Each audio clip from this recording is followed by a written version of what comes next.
السلام علیکم، آپ دیکھ رہے ہیں ہو کیا رہا ہے۔ میں ہوں فیصل عباسی، عارف نظامی صاحب ساتھ ہیں۔ شکریہ نظامی صاحب آپ کا۔ پاکستان تحریک انصاف کے رہنما ہمایوں اختر صاحب نے بھی ہمیں جوائن کیا ہے۔ ہمایوں صاحب بہت شکریہ آپ کا۔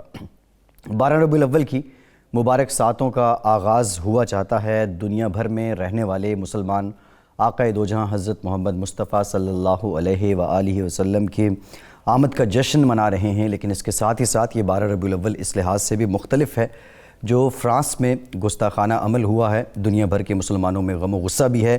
پاکستان میں جو مسلمان ہیں، بارہا یہ مطالبہ کیا جا رہا ہے کہ فرانسیسی مصنوعات پہ پابندی لگائی جائے اور پاکستان جو اپنے سفارتی تعلقات ہیں فرانس کے ساتھ ان پہ بھی غور کرے۔ حکومت وقت اس سے متعلق کیا فیصلہ لیتی ہے، یقینی طور پہ یہ دیکھنا ہوگا۔ بہت بڑی ڈیولپمنٹ آج DGISPR major general Babar Iftikhar صاحب نے ایک پریس بریف دی، نیوز کانفرنس کی، اور اس میں انہوں نے یہ بتایا جو 27 فروری 2019 کا انسیڈنٹ تھا پلوامہ اٹیک کے بعد، پاکستان نے بھارتی جارحیت کا جواب دن کی روشنی میں دیا۔ نظامی صاحب، جنرل صاحب نے ایک اور بات بھی کلیئر کی۔ انہوں نے کہا کہ کل جو بیان دیا گیا، یقینی طور پہ وہ ایاز صادق صاحب کے بیان کی بات کر رہے تھے، تاریخ کو مسخ کرنے کی کوشش کی گئی۔ آج جو انڈین میڈیا پہ واویلا مچا ہوا ہے ایاز صادق صاحب کے بیان کو لے کے، اور انڈین میڈیا بار بار یہ کہہ رہا ہے کہ ex speaker of the assembly اور on the floor of the house انہوں نے جو سٹیٹمنٹ دی۔ نظامی صاحب، 3-4 ہفتے پچھلا اگر سیکوینس دیکھیں نون لیگ کا، گجرانوالہ میں نواز شریف صاحب کا خطاب، پھر جو مزار قائد میں ہوا اس کو لے کے، اینڈ دین ایاز صادق صاحب کا یہ بیان، یہ ڈاٹس کنیکٹ کریں تو نتیجہ کیا نکلتا ہے؟ نون لیگ یہ جان بوجھ کے کر رہی ہے یا بوکھلاہٹ میں کر رہی ہے؟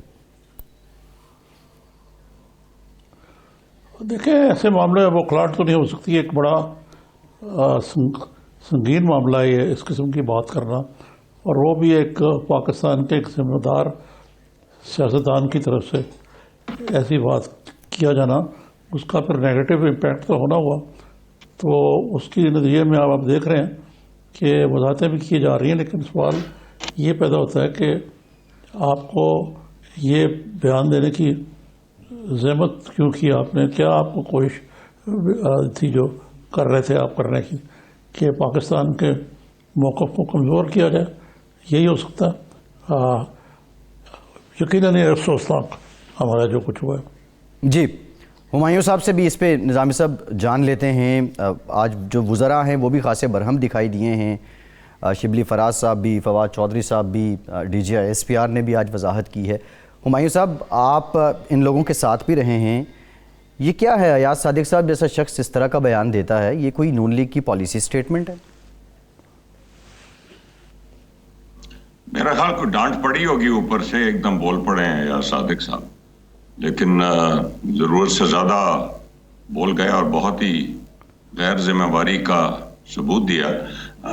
دیکھیے، جو الیکشن سے پہلے یہ اٹیک ہوا بالا کوٹ میں، جو سو کالڈ مدرسے میں، ایک جنگل میں وہ 4-5 بم گرا گئے، اور اس کے بعد اگلے دن پاکستان کے اندر جہازوں نے گھسنے کی کوشش کی۔ جو ہوا سو ہوا، نہ صرف ہم نے ان کے جہاز مار گرائے بلکہ انہوں نے اپنے ہی مار گرائے ہیلی کاپٹرز، اور بٹ جو ٹوٹل کنٹرول ہے اس وقت، یہ آٹوکریسی جو آئی ہوئی ہے انڈیا میں، اور میڈیا کو بہت بڑے طبقے کو کنٹرول کیا ہوا، انہوں نے بالکل ہی کوئی اور رنگ پیش کر دیا۔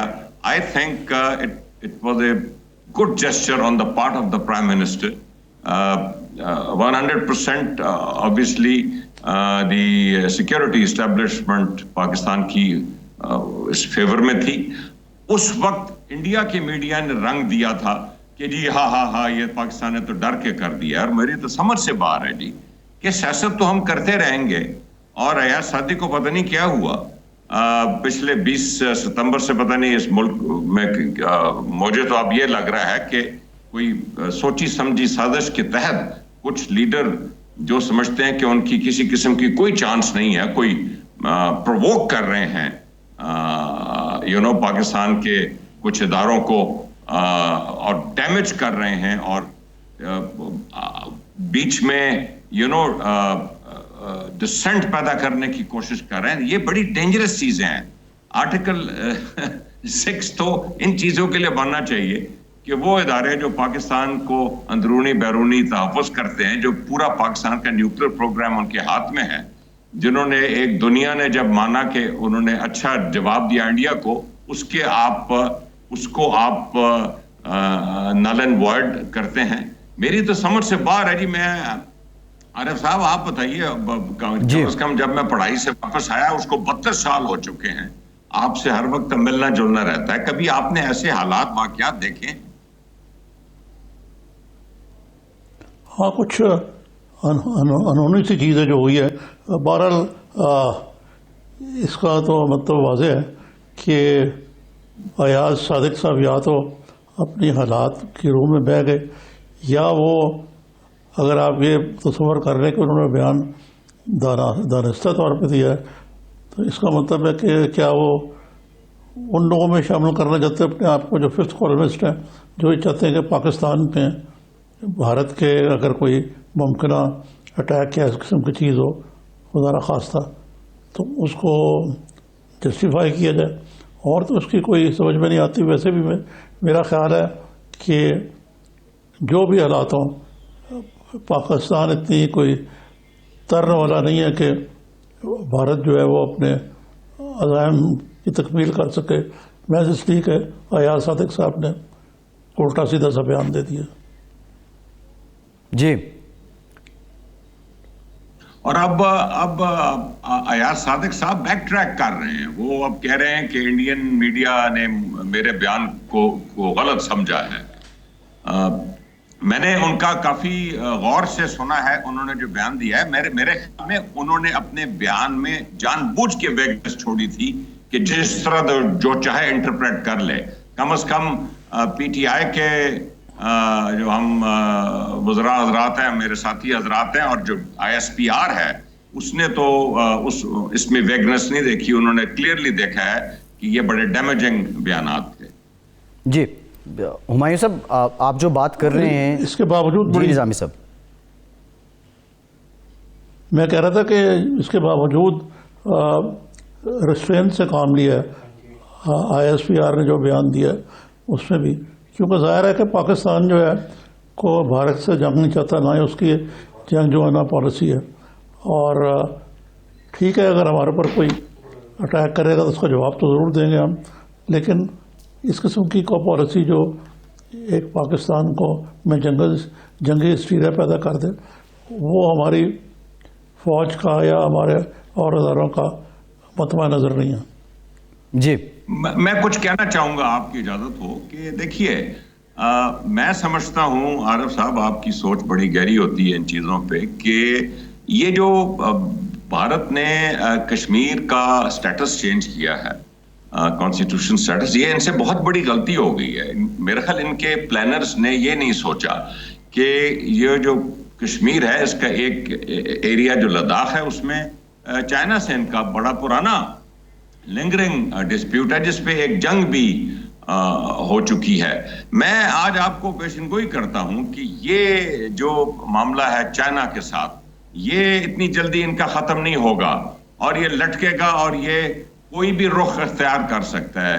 اٹ میں ایون افیکٹ فاروق عبداللہ جب جیل سے باہر نکلا ہے, تو ایک تو وہ محبوبہ مفتی کے ساتھ انہوں نے تعلقات ٹھیک کیے, اور انہوں نے ایک پریس اسٹیٹمنٹ میں کہا ہے کہ بھارت سے اچھا تو ہے کہ چائنیز رول آ جائے کشمیر. جی یہ ابھی ایک نیا رخ اختیار کیا ان چیزوں نے. دوسرا, بھارت اپنے آپ کو سیکیورلی, یہ جو نیا سیکیورٹی پیراڈائم بن رہا ہے دنیا میں, جو کہ میرا خیال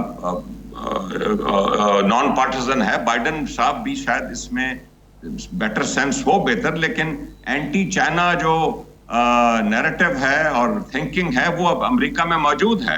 اور بھارت جو کہ نان الائنڈ موومنٹ میں تھا, سیکیورلی اب امریکہ کے لیپ میں بیٹھ گیا. بلکہ پاکستان اپنے کارڈز بہتر کھیل رہا ہے جہاں تک امریکہ اور چائنا اور رشیا کا تعلق ہے. ایون مڈل ایسٹ میں جہاں تک جو ایک سیریس گروپنگ ہے مڈل ایسٹ میں, گلف میں, اور ایران اور اس کے ایلائز میں, اس میں بھی آئی تھنک پاکستان